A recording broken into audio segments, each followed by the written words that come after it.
once said, once you get clay under your fingernails, it's kind of like an addiction.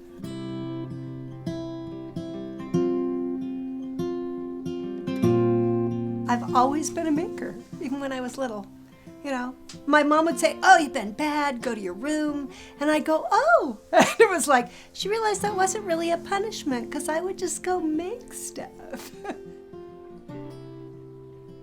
Art is a place for me where I can not only see beauty, which, you know, the Sistine Chapel is gorgeous and you just are just awestruck. But it's also a place, I like art that makes you think. Lots of people can make stuff that you go ooh and ah, but I want something that goes or, you know, or even maybe punches you in the gut, something that makes you kind of like go back and have to think.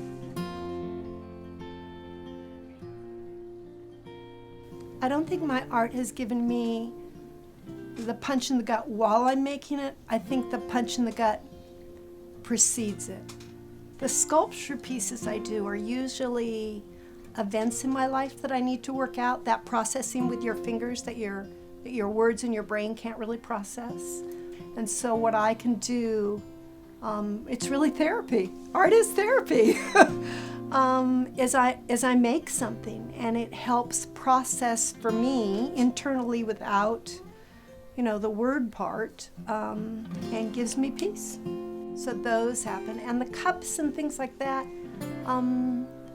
somebody I talked to recently told me, I use that cup every morning. It was like, oh my gosh, I'm connecting with this person. So it's a connection to your everyday life that I'm really liking.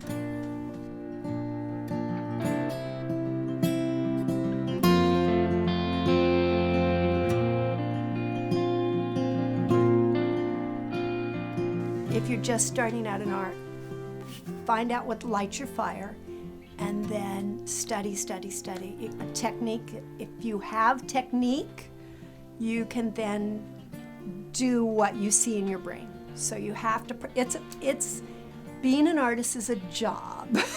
If you want to get good at it, you better do it every single day.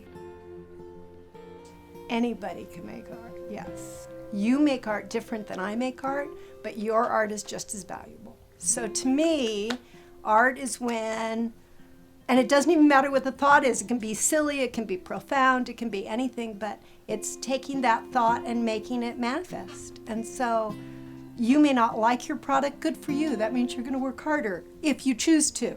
For me, I chose to. I have this little saying, it's in my studio, it says, good enough isn't. So you just have to keep at it. So I'm gonna live to be really old.